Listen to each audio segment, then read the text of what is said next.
Aloha, y'all. It is Tuesday, Tyr's Day, named after Tyr, the Nordic Mars equivalent. Tuesday, the 30th of September. It's named after Mars equivalent. It's esoterically ruled by Mars. The sun is in Libra, 7 degrees. The moon is in Capricorn, 14 degrees. I mean, there's a lot of squares. Jupiter's squaring Chiron, as well as Mercury. Moon is squaring Mercury and the sun. Mars is squaring Pluto. There's also a lot of trines. Moon trining Venus. Sun trining Uranus.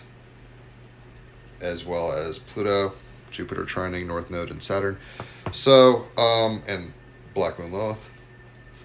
The cards we've got for today are the Prince of Wands, the Knight of Wands in traditional tarot. The Strength card, Major Arcana for the Leo. And then the Artist for today's wild card from the Oracles deck. Every day I do a different card. Tuesday art. That's kind of my logic there. Hard T's.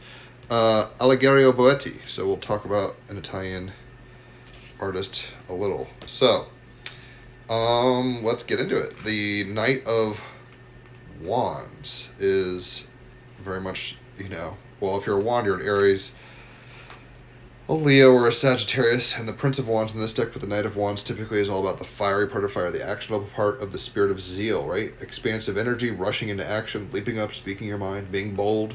Mars ruled day, get it. Mars, in Scorpio now, and Moon in Capricorn is like, I'm not fucking around.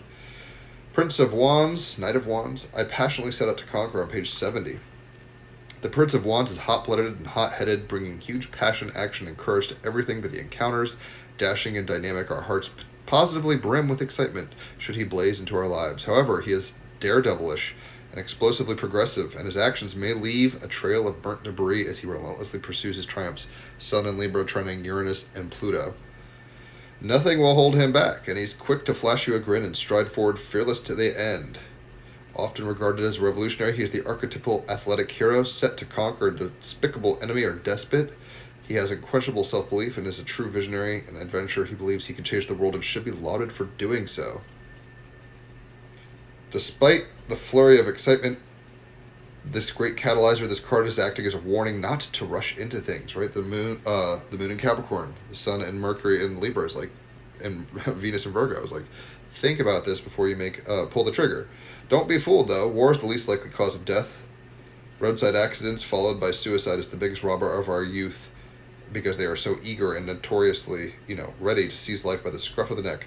The key here is to use the Prince of Wands' fiery color, exuberance, and sheer courageous zest for life skillfully. Venus in Virgo, Mars in Scorpio. The details. Take on the entrepreneurial spirit, Moon in Capricorn, and leap, think big, and believe that you can conquer. Be the one to stand up and speak out for change. Sun, Mercury, Libra.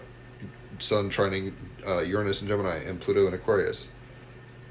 Be the change, right? Be the one to stand up and speak out for change, to determinedly and fearlessly pursue your dreams, North Node and Pisces. After all, you only get one shot at life. So, the fiery part of fire, expansive energy, rushing into action, leaping up, speaking your mind, and being bold.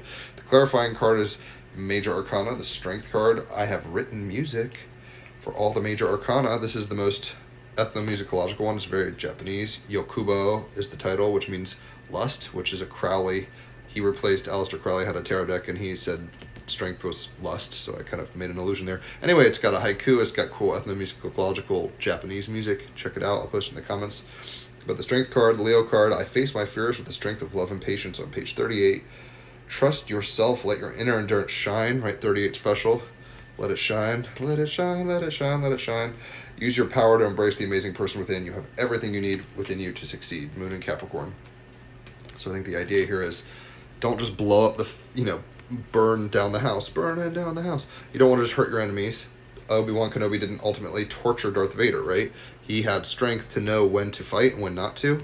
Sun and Mercury and Libra. Moon in Capricorn, right? And you can be strong and still, you can be strong and actionable. It's really a matter of perspective, permission slips almost, definitions and beliefs, and what outcomes you want, right? So you can be bold, but the boldness does not mean you have to go gouging the eye of your enemies. You can be strong and just hold your tongue, or be the change, dare we say, in the world that you want to see. An eye for an eye makes the whole world blind.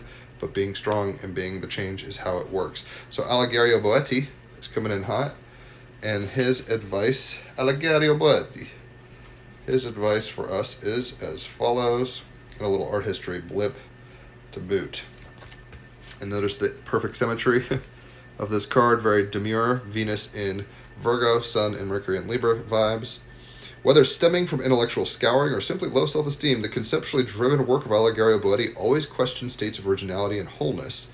He signed many of his works Allegario e Boetti, which means like Allegario and Boetti, signaling his own duality.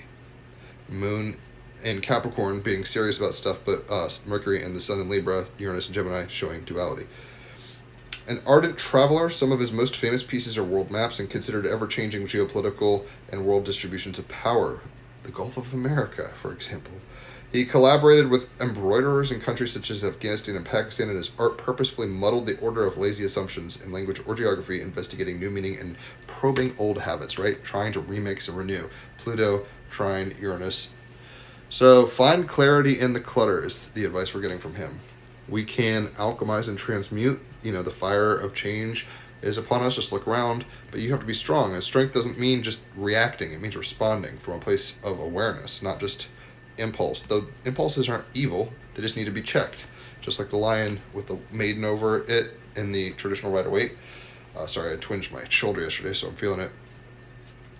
So you have weapons. Don't burn down the house. Be bold, be strong, but don't just, ruin things. And then find clarity in the clutter. I think that's what we're doing right now. We're saying what systems work, what doesn't, how do I want to approach this economically, spiritually, politically, etc. So if you've enjoyed this, leave a tip.